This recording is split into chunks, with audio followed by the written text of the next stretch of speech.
انا النهارده جاي اشرد لاهلي عشان هم مش موجودين، فابدا بامي. يا جماعه بيجي عندنا ضيوف بتعمل حاجات غريبه قوي. يعني هي من بدايه اليوم اصلا امه بتعرف ان عندنا ضيوف بتفضل تتحرك في البيت حركات غريبه، تقول لك يا لهوي هيقولوا عليها ست مش كويسه وما بتنضفش ولا هيقولوا ايه بالظبط. وبعدين لما بيجوا هي بتسيب القعده كلها وتخش المطبخ وتبدا تنادي عليا انا من بعيد، تقول لي خاله. اقول لهم ماشي فاروح اقول لها في يا ماما، تقول لي حد شافك وانت جاي؟ لا يا ماما. تقول لي طيب كيس الاسود ده تنزل تجيب بيبس. ماما هنزل اشتريه مش هقضيه عادي. تقول لو حد شافك وانت جاي هخلص عليك. انا مش فاهم امي عايزه توصل ليه للضيوف، عايزه تقول لهم ان احنا بنعمل البيبسي في البيت. لا دوق بقى البيبسي بتاعنا، لا تقول لي بيبسي الشارع بقى بيجيب امراض. ابويا برضو، بس انا مش هتكلم عليه عشان بيديني فلوس كتير فشخ هياخدها مني. بس انا ما بشتغل مع ابويا مستورد، وعندنا محل كده في العتبه بتاع اكسسوار موبايل، لا عايز شاحن سماعه جراب، ده اعلان ده بجد. اما بقعد هناك في المحل بيخش عليا ناس غريبه. يعني بيخش عليا واحد مش جاي يشتري، هو بيبص لكل حاجه ما عدا انا، قدرني. بيبدا بحس ان في سمسار بعته يشتري المحل، يبدا يبص على كل حاجه كده، بعد كده يشوفني انا اخر حاجه اللي بقول لك ايه يا حاج، عندك جراب 6610؟ اقول له انت لسه معاك الموبايل ده، ما تلفه في كيسه سمراء، جراب ايه؟ يقول لي طب عندك شاحن سن تخين؟ اقول له لا ما عنديش. يقول لي طب سن رفيع ونوكله في البيت؟ اقول له ما عنديش. يقول لي بتنزل نغمات طيب؟ اقول له لا. يقول لي طب عندك الجراب اللي بيتحط هنا؟ اقول له عايزه ليه ده؟ يقول لي ده تحطه هنا، تيجي تحط فيها الموبايل تكفل يعمل عندك. ما بفهمش الناس دي. في بقى جدي عايز اتكلم عليه، هو مريض زهايمر، بس يعني خفت يعني كده يعرف يتضايق، بعد كده افتكرت ان هو هينسى، قلت اقول عادي. جدي قبل كده سافرت له انا وابويا بس، فوصلنا الساعه 5 الفجر، ده ميعاد صحيان جدي.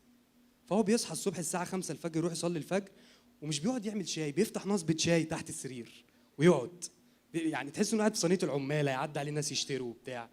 وبعدين جدي بيشرب بين كوبايه الشاي وكوبايه الشاي كوبايه شاي عشان يبقى مزاجه عال.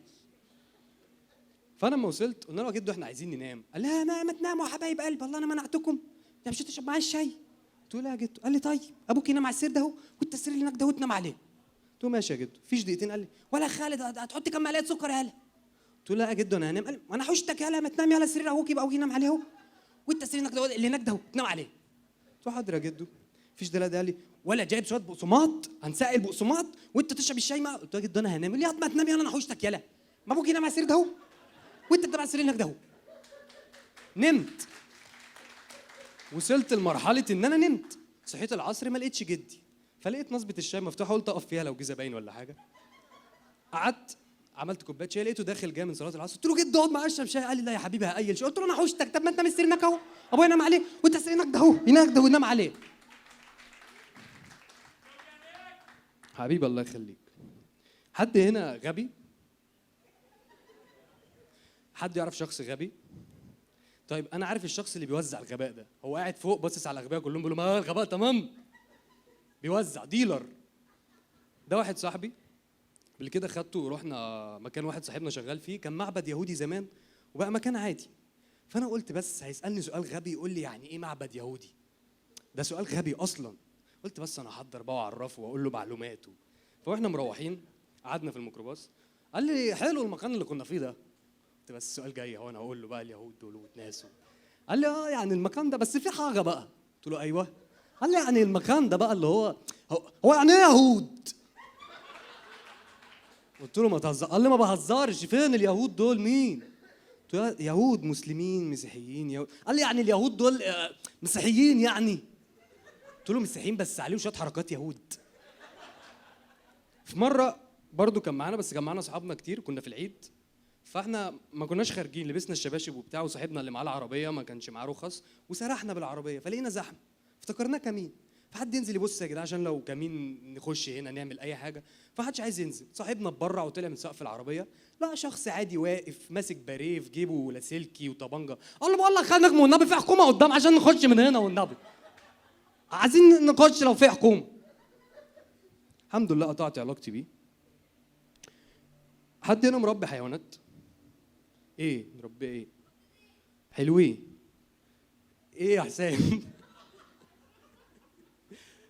ماشي. اللي مربي كلب يا جماعه عارف قد ايه هو طيب قوي.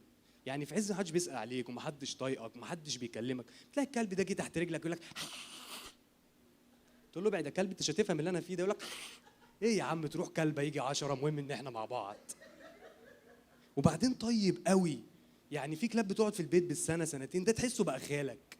يعني انت راجع بالليل كده وتفتح الباب يخش يقول لك شارب سجاير، خش مش هقول لامك يلا يلا. لو اتخانقت مع امك في البيت ولا حاجه قلت لها دي بقت عيشه تقرف وتخش اوضتك، تلاقيه واقف في نص الصاله يقول لها رار كل حاجه هتتحل. يروح جاي مخبط على اوضتك كده، عندوش صوابع يعني، يقعد يعمل كده، فانت تقول مين؟ يقول لك رار افتح كلب.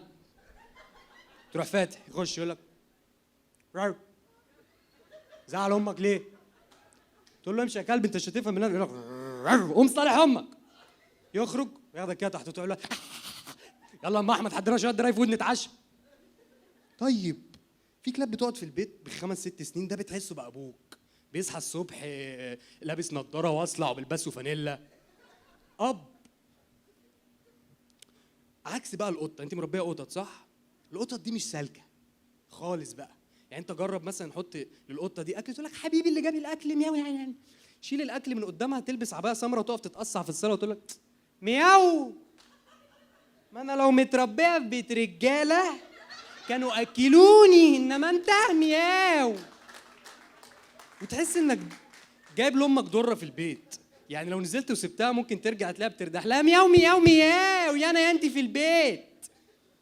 عكس الكلب في حوار الاكل ده، انت عمرك وانت قاعد على القهوه لقيت كلب جه كده اللي هو اكلني وبتاع؟ مفيش، نفسه عزيزه يا باشا احنا نجيب اكلنا بعرق جبيننا. كلب. عكس القطه انت وانت بتطلب الاوردر تقول لك 2 كبده واحد سجق واحد ابوك والنبي، عايشه معاك على القهوه. ما بحبهاش. بس في حاجه في الكلب، الناس اللي بتربي الكلاب تساله بتربيه ليه؟ يقول لك وفي صاحبي، كلب صاحب ولا صاحب كلب معناها هي. المشكله بقى ان كل الصفات اللي في الكلب دي في الحمار. ربي حمار، ايه اللي فيها تنزل على معاك الحمار بتاعك؟ وبعدين الحمار فيه مميزات كتير. يعني الحمار حافظ الطرق. انت لو امك مصحاك الصبح تجيب عيش مثلا تقول له روح يا حمار، هو حمار يقول لك ماشي نروح انا حمار عادي اروح. وبعدين عكس الكلب، انت لو معاك الكلب بتاعك ماشي بيه في الشارع بتلاقيه بقى مفرهدك، تعالى هنا رايح فين. عكس الحمار بقى، تمشي انت والحمار كده انت تحس ان انت تعبت تقول لك اركب يا صاحبي نروح يلا معاك.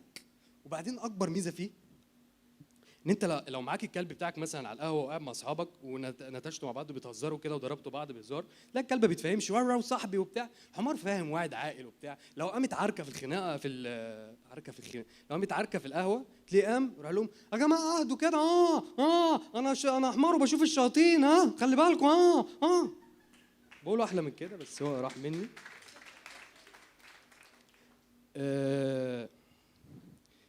انا ما بحبش اي حيوان من دول. انا بحب الديك الرومي. ليه بقى؟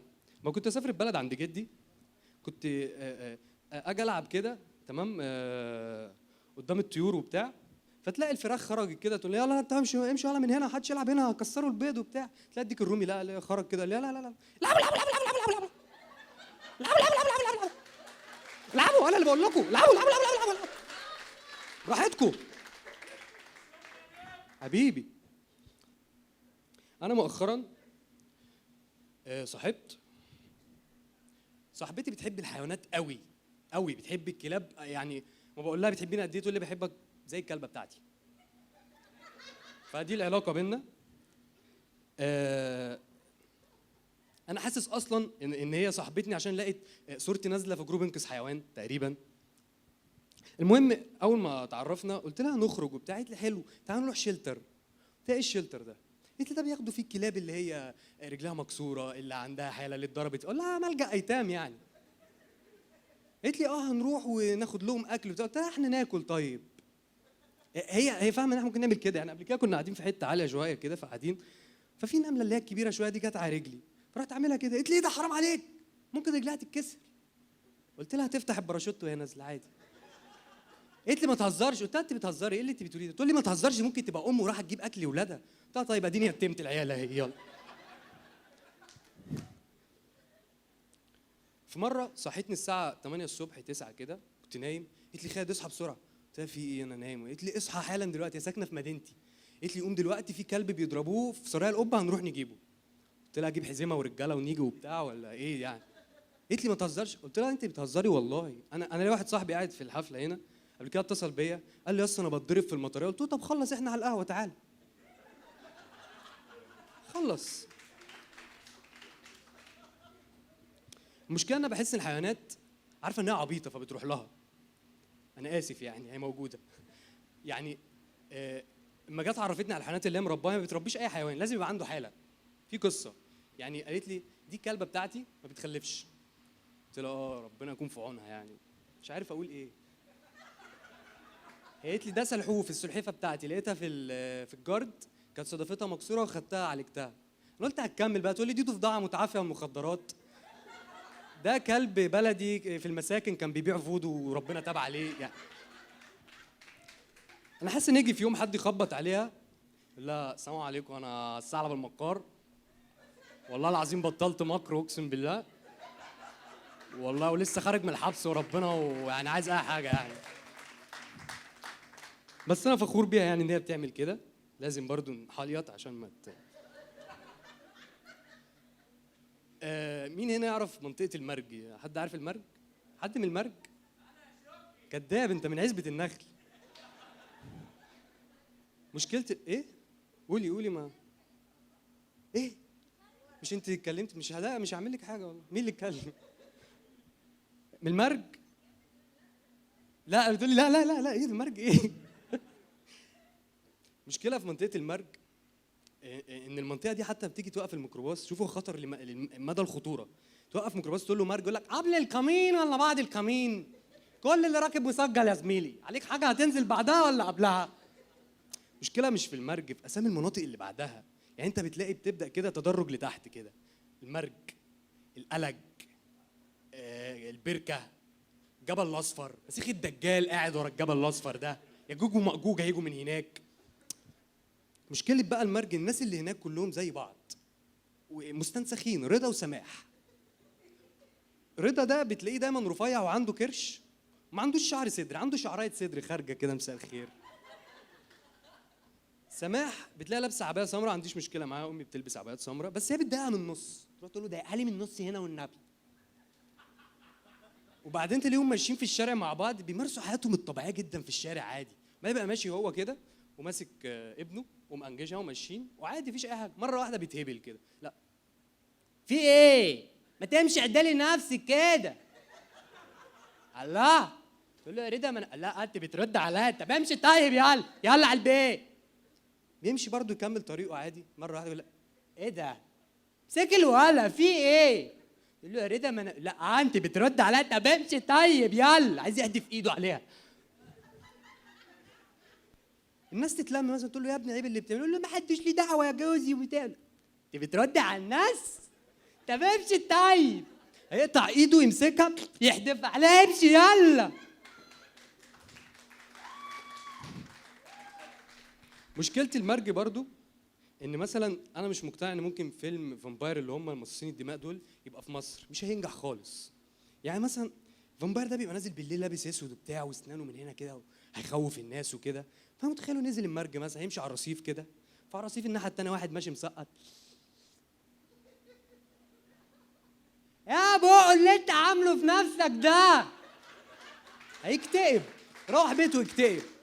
تلاقي رضا وسماح ماشيين يا بنت الفامباير جاي امشي. شكرا يا جماعه، انا كنت مبسوط ان انا معاكم. شكرا.